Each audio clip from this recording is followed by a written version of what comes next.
$600? Do you even know who I am, little girl? I could buy your entire neighborhood with what I spend on lunch." The billionaire's voice echoed through the ballroom. Rachel's hands trembled at her sides, but she didn't step back. She lifted her chin and met his cold gaze. "I speak Dutch, sir, and that's my price." Richard Hale's face twisted with contempt. He snapped his fingers at security. "Get this street kid out of my sight, now!" The crowd stirred. Executives whispered behind their hands. A woman in pearls shook her head in disgust. "Where's her mother? Who let her in here?" But before the guards could reach her, Rachel did something that made the entire room fall silent, and Richard Hale's arrogant smile vanished forever. What happened next will stay with you long after this story ends. Subscribe and watch until the very last word. 3 hours before that moment, Rachel Lewis sat on the edge of her bed, listening to the rain tap against the window of their small apartment. The building was old, with cracks running along the ceiling like rivers on a map. But Rachel didn't mind. This was home.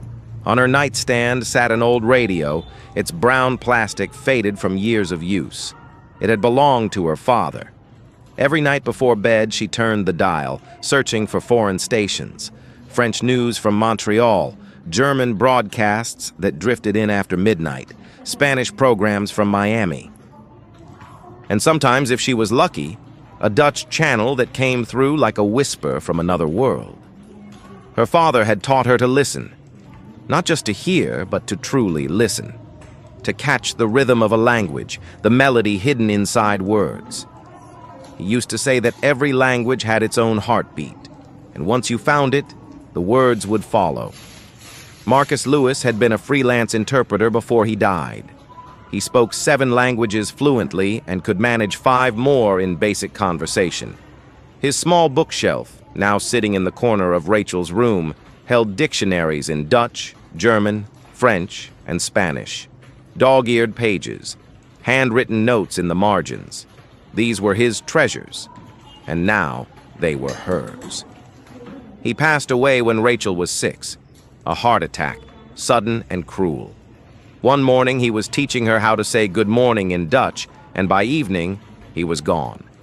She remembered his voice more than his face now. The way he pronounced words, slow and careful, like each one mattered.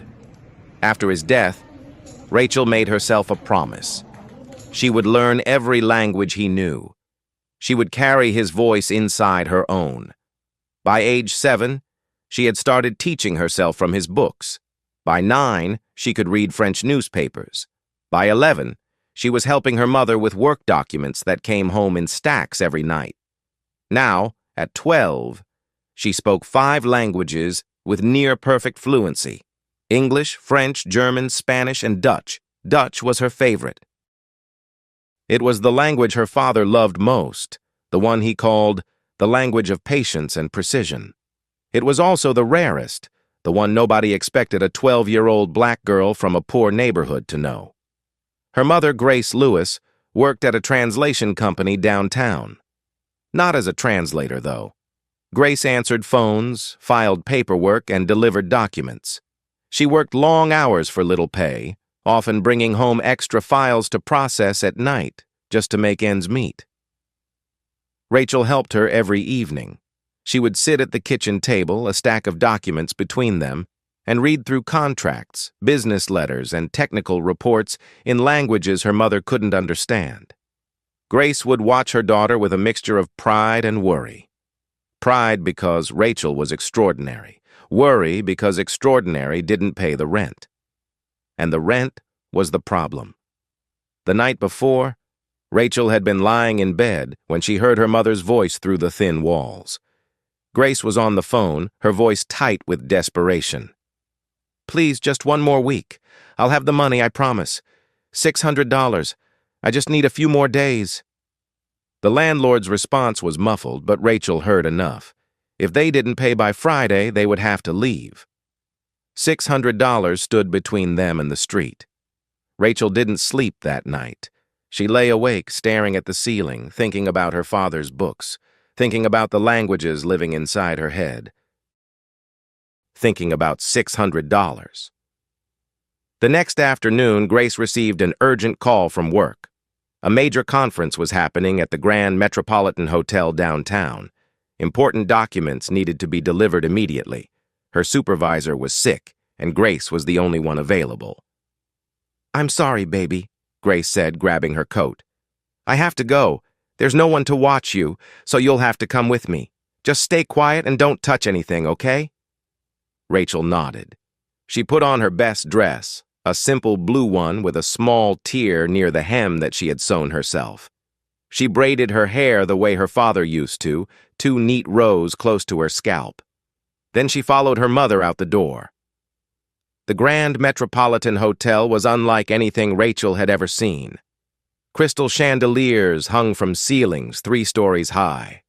Men in suits that cost more than her mother's yearly salary walked past without a glance. Women in silk dresses and diamond earrings spoke in hushed, important tones. Rachel felt small. Not just physically small, but invisible. Like she didn't belong in this world of marble floors and golden light. Grace delivered the documents to a conference room on the 12th floor. A young assistant named Derek took the papers, barely looking at them. He seemed distracted, his eyes darting toward the main ballroom down the hall. "What's happening?" Grace asked, noticing the tension. Derek shook his head. "Disaster. The biggest deal of the year and everything's falling apart," he explained quickly. Richard Hale, the billionaire CEO of Hale Energy Corporation, was negotiating an $80 million partnership with Henrik Vanderberg, a Dutch renewable energy magnate. Vanderberg had one strict rule for major negotiations. He only spoke Dutch. It was his way of testing whether partners were serious enough to accommodate him. The company had hired a Dutch interpreter, one of the best in the country. But 30 minutes ago, she had been in a car accident on the highway. She was alive, but couldn't make it, and no one else in the building spoke Dutch. Vanderberg had already announced he would leave in 10 minutes if no interpreter arrived. $80 million was about to walk out the door. "Can't they find someone else?" Grace asked. Derek laughed bitterly. "Dutch? In 10 minutes?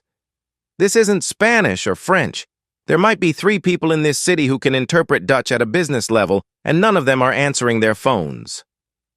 Rachel listened quietly from behind her mother. Her heart began to beat faster. Dutch. She knew Dutch. She had spent 5 years learning it from her father's books, from late-night radio programs, from documents her mother brought home. She had translated Dutch contracts just last month, technical papers about energy systems and environmental regulations. She knew Dutch, but she was 12. She was wearing a torn dress. She was nobody. Grace thanked Derek and turned to leave, pulling Rachel toward the elevator. But Rachel's feet wouldn't move. She stood frozen, staring down the hallway toward the ballroom where she could hear raised voices and frustrated shouts. $600. That's all they needed. $600 to keep their home. "Rachel, come on," Grace said, tugging her daughter's hand. But Rachel was thinking about her father, about what he always said. "Your value doesn't come from what people give you. It comes from knowing what you're worth." She knew what she was worth. She knew what she could do. Before she could stop herself, Rachel pulled her hand free and walked toward the ballroom. Grace called after her, confused, then frightened. But Rachel kept walking. The ballroom was chaos. Men in expensive suits argued in clusters. Richard Hale stood at the center, his face red with frustration, barking orders at assistants who had no solutions to offer. At the far end of the room, Henrik Vanderberg sat calmly at a long table, checking his watch with the patience of a man who had already made up his mind to leave. Rachel walked straight through the crowd. People barely noticed her at first. She was just a child, out of place, probably lost. But then she reached the center of the room and stopped directly in front of Richard Hale. He looked down at her with irritation. "Who let this kid in here? Someone get her out." Rachel didn't move. She looked up at the billionaire, at his cold eyes and expensive suit, and the power radiating from every inch of him. Then she spoke, her voice clear and steady. "I can translate. I speak Dutch."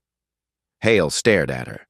For a moment, he seemed unsure if this was a joke. "You speak Dutch," he repeated flatly. "Yes, sir." "And how much do you want for this service?" Rachel thought about the phone call, about her mother's desperate voice, about the number that haunted her dreams. $600. The room went silent. Then Richard Hale began to laugh. His laughter filled the ballroom like thunder. It wasn't a kind laugh. It was the laugh of a man who had spent 30 years building an empire and had never once been challenged by someone so small, so poor, so utterly beneath him. $600, Hale repeated, wiping his eyes. "Did everyone hear that? This child wants $600 to save my $80 million deal." The room erupted. Executives in tailored suits chuckled behind their hands. Assistants exchanged amused glances. Even the security guards by the door couldn't suppress their smirks. Grace pushed through the crowd, her face burning with shame. She grabbed Rachel's arm, her fingers trembling. "I'm so sorry," Grace said to no one in particular, to everyone. "She didn't mean it. She's just a child. We'll leave right now." She pulled at Rachel, trying to drag her toward the exit. But Rachel's feet stayed planted on the marble floor. She didn't look at her mother. She didn't look at the laughing crowd. Her eyes remained fixed on Richard Hale. $600, Hale said, stepping closer to Rachel. He towered over her, his shadow swallowing her small frame. "Do you know who I am, little girl? I could buy your entire neighborhood with what I spend on lunch. And you think you're worth $600? Rachel's heart pounded in her chest. She could feel her mother's grip tightening on her arm, could hear the desperation in Grace's whispered pleas. Every instinct told her to run, to apologize, to disappear into the crowd and pretend this never happened. But then she thought of her father, of his voice in the quiet hours of the night, teaching her words in languages she couldn't yet understand, of his hands turning the pages of worn dictionaries, of his promise that knowledge was the one thing no one could ever take from her. She turned away from Hale and looked at Henrik Vanderberg, who sat at the far end of the room with his arms crossed, watching the scene with detached curiosity. Then Rachel spoke in Dutch. Her pronunciation was flawless, her accent precise, carrying the careful rhythm her father had taught her. "Mijnheer Vanderberg, wilt u $80 miljoen verliezen omdat zij niemand kunnen vinden om met u te praten?" The words hung in the air. Mr. Vanderberg, do you want to lose $80 million because they can't find anyone to talk to you? The laughter died instantly. Vanderberg straightened in his chair. His eyes narrowed as he studied the small girl standing in the middle of the room. Then, slowly, a smile spread across his face. He responded in Dutch, his voice carrying across the silent ballroom. "Meisje, waar heb je Nederlands geleerd?" "Where did you learn Dutch?"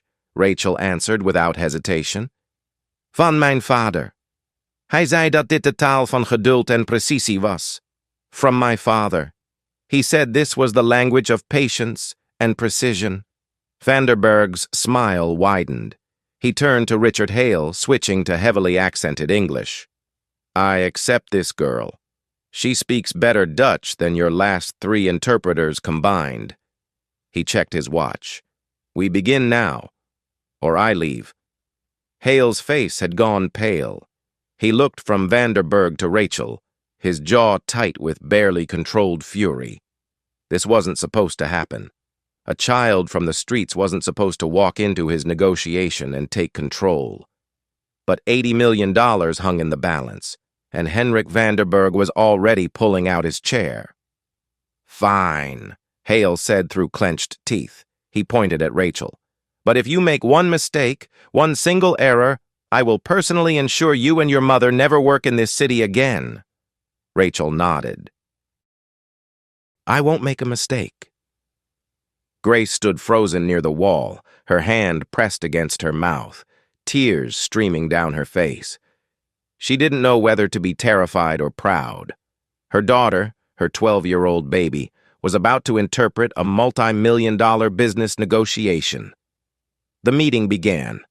Vanderburg spoke in rapid Dutch, outlining his terms for the renewable energy partnership. He discussed infrastructure investments, carbon emission targets, technology transfers, and profit-sharing arrangements. His language was dense with technical terminology, legal jargon, and financial concepts that would challenge even experienced interpreters. Rachel translated every word. She didn't stumble. She didn't hesitate.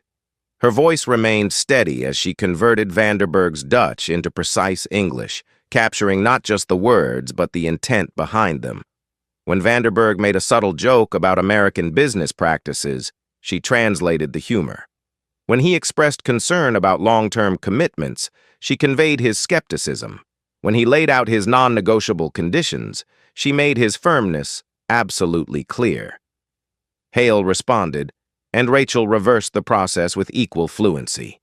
She transformed his aggressive negotiating tactics into Dutch, softening nothing, preserving every demand and counteroffer exactly as he intended. The room watched in stunned silence. Assistants who had laughed at her 5 minutes ago now stared with open mouths. Executives who had dismissed her as a joke exchanged bewildered glances. Even the security guards had stepped closer to watch. But Richard Hale wasn't watching Rachel's skill. He was watching something else entirely. As the negotiation continued, Hale found his attention drifting away from the business terms. He found himself studying the girl's face, the determination in her eyes, the set of her jaw, the way she stood straight despite the weight of the room pressing down on her. She reminded him of someone. The memory came unbidden, rising from a place he had buried long ago. A small apartment in South Boston, decades ago. Peeling wallpaper. A kitchen table covered with fabric scraps. And a woman bent over a sewing machine, working through the night to finish dresses that wealthy women would wear to parties she could never attend. Martha Hale, his mother. She had raised him alone after his father walked out. She worked 3 jobs to keep food on the table and clothes on his back. She never complained. She never asked for charity. She never accepted less than what she earned. He remembered sitting at that kitchen table, watching her sew, asking why they couldn't just ask someone for help. She had looked at him with those tired, fierce eyes and said, "You don't need anyone to give you opportunities, Richard. You create them with your own value. Never let anyone tell you what you're worth. You decide that yourself." He had believed her then. He had carried those words with him through college, through his first job, through the years of building his company from nothing. But somewhere along the way, he had forgotten them. He had become the kind of man his mother would not recognize, a man who measured worth in dollar signs, a man who laughed at children for daring to know their own value. He looked at Rachel again. She was still translating, her voice never wavering, her eyes sharp with focus. She was 12 years old, wearing a dress with a torn hem, standing in a room full of millionaires. And she was not afraid. She was everything he used to be, everything he had lost. The negotiation concluded successfully. Vanderburg stood shaking hands with Hale, praising the deal and the unexpected interpreter who had made it possible. "This girl is remarkable," Vanderburg said to Hale. "You should hire her permanently." Rachel allowed herself a small smile, but she didn't celebrate. She simply stood quietly, waiting for what came next. The room began to empty. Executives filed out, already making phone calls to report the successful deal. Vanderburg departed with his assistants, nodding once at Rachel as he passed. Soon, only 3 people remained in the ballroom: Richard Hale, Rachel, and Grace, who still stood near the wall, afraid to move. Hale reached into his jacket and pulled out his wallet. He counted out a thick stack of bills and held them toward Rachel. $6,000, he said. You earned more than what you asked for. Take it. Rachel looked at the money. It was more than she had ever seen in her life, more than her mother earned in months. It could pay their rent for almost a year. She shook her head. I only need $600. That was my price. Hale's expression flickered with something she couldn't read. Don't be foolish. $6,000 could change your life. $600 will save my home, Rachel replied. That's all I asked for. That's all I'll take. You're turning down $5,400? Do you understand how ridiculous that is? Rachel met his gaze. I understand perfectly. I told you my price before we started. You agreed to it. Now I expect you to honor it. Hale stared at her. In 30 years of business, no one had ever refused his money. People begged him for investments, for donations, for sponsorships. They flattered him, manipulated him, did whatever it took to get more from him. This child wanted less. Why? He demanded. The word came out harder than he intended, almost angry. Why won't you take it? Rachel considered the question. Then she answered with words that weren't entirely her own. My father used to say that when someone gives you more than you asked for, you have to ask yourself why. He said that people who give to control aren't really giving. They're buying. She looked at the stack of bills in his hand. I'm not for sale, Mr. Hale. I sold you my skill for 1 hour. The price was $600. Nothing more. The words hit Richard Hale like a physical blow. He heard his mother's voice in his head, saying almost the same thing. Your worth isn't determined by what others pay you. It's determined by knowing what you're worth and never accepting less. He had spent 30 years accepting more.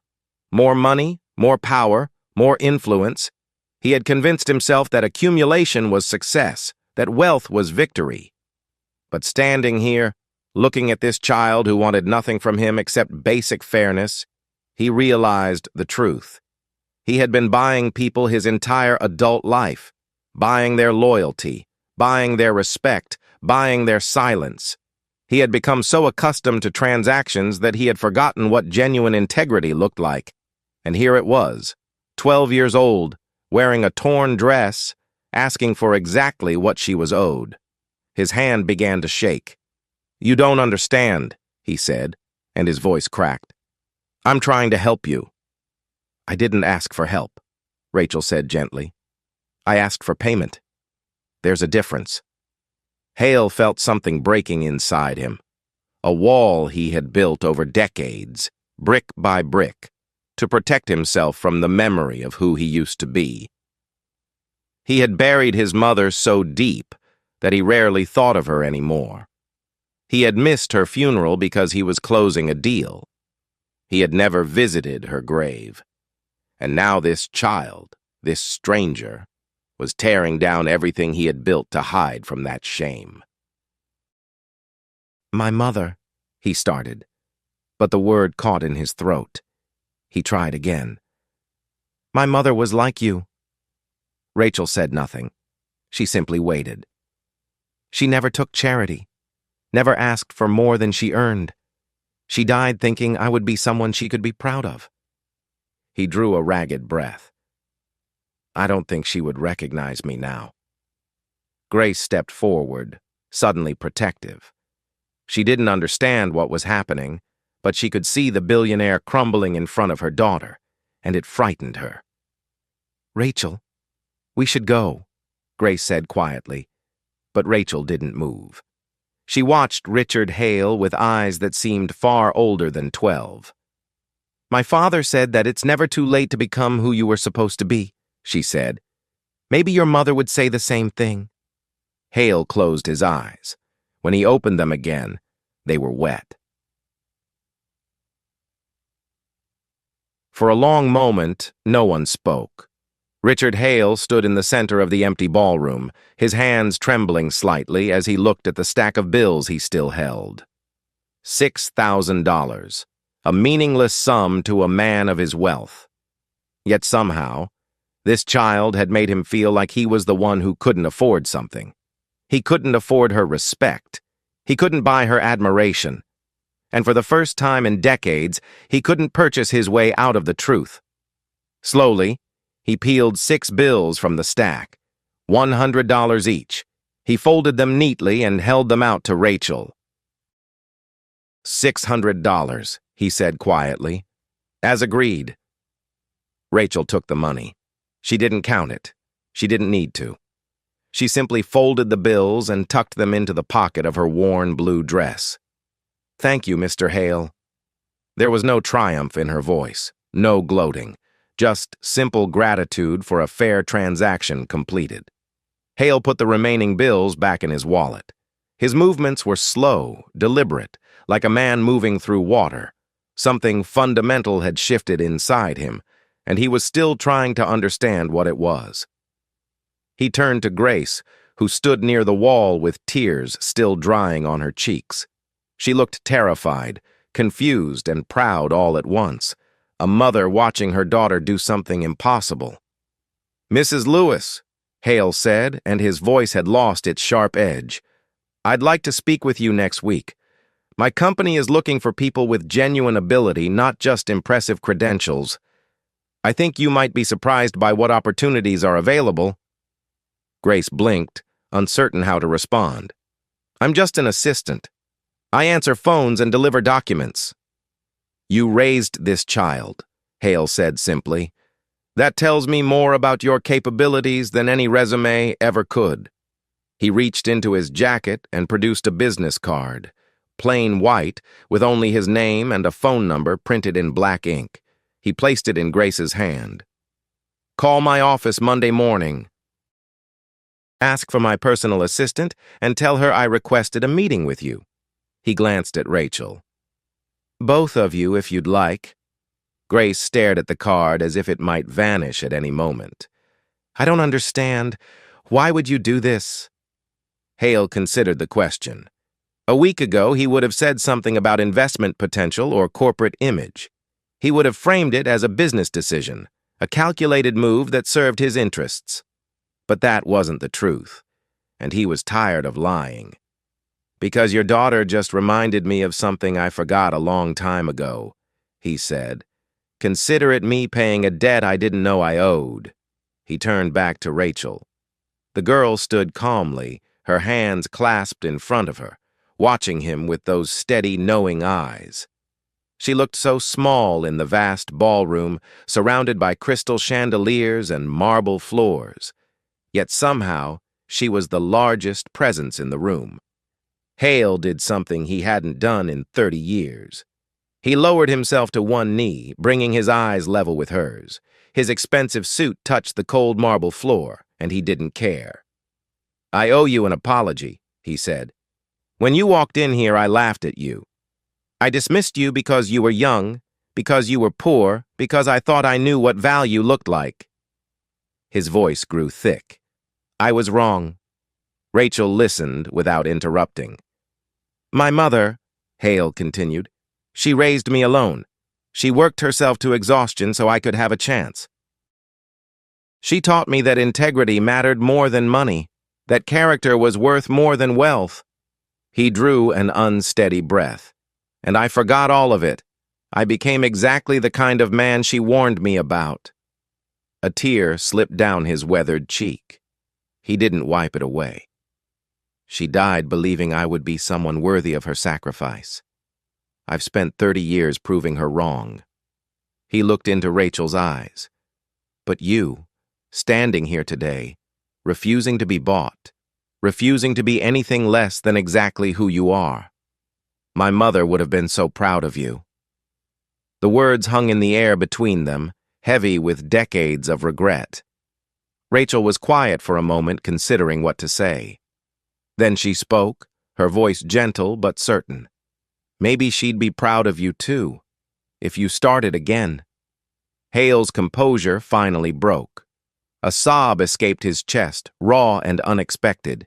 He pressed a hand to his mouth, trying to contain the flood of emotion that overwhelmed him. He had built empires. He had negotiated with presidents and kings. He had controlled billions of dollars and commanded thousands of employees. But in this moment, brought to his knees by the simple wisdom of a 12-year-old girl, he felt like a child again, lost, broken, desperate to find his way back to who he used to be. Rachel stepped forward and did something that surprised everyone, including herself. She placed her small hand on Richard Hale's shoulder. "It's okay," she said softly. "My dad said that the hardest part of changing is admitting you need to. You already did that." Hale looked up at her, his eyes red and swimming with tears. For a moment, he wasn't a billionaire. He was just a man who had lost his way, being guided back by an unexpected light. "Thank you," he whispered. Rachel nodded once. Then she stepped back, took her mother's hand, and smiled. "We should go home, Mom. We have rent to pay." Grace laughed through her tears, pulling Rachel into a tight embrace. She looked at Hale one more time, this powerful man kneeling on the floor with tears streaming down his face, and she understood that something profound had happened here, something that went far beyond money or business deals. "Thank you," Grace said to him, "for seeing her." Hale rose slowly to his feet. He straightened his jacket, wiped his face with the back of his hand, and nodded. "No," he said quietly. "Thank you for raising her." Mother and daughter walked out of the ballroom hand in hand. Their footsteps echoed on the marble floor, growing fainter until they disappeared into the grand lobby of the hotel. Richard Hale stood alone in the empty room for a long time, staring at the door they had walked through. That night, Rachel sat with her mother at their small kitchen table. The $600 lay between them, crisp bills against the worn wood. Grace kept touching them, as if making sure they were real. "I can't believe you did that," Grace said for the 100th time. "I can't believe any of this happened." Rachel smiled. "Dad always said that knowing your worth was the most powerful thing in the world. I think I finally understand what he meant." Grace pulled her daughter into her arms, holding her close. Outside their window, the city hummed with its usual noise. Cars honked, sirens wailed, neighbors argued through thin walls. Everything was the same as it had always been, but something had changed. In their small apartment, with $600 on the table and a business card tucked safely in Grace's pocket, something new had begun. Not a fairy tale ending, not a sudden transformation from poverty to wealth. Just a door, slightly open, letting in a crack of light. Rachel rested her head against her mother's shoulder and listened to the rain tap against the window, the same sound she had heard that morning, a lifetime ago. "Mom," she said quietly, "do you think Dad would be proud?" Grace kissed the top of her daughter's head, tears sliding down her cheeks. "Baby," she whispered, "I think he's been proud of you every single day." And somewhere in the silence between heartbeats, Rachel could almost hear her father's voice, warm and certain, speaking words she would carry with her forever. "You decide your own worth. Never let anyone tell you otherwise."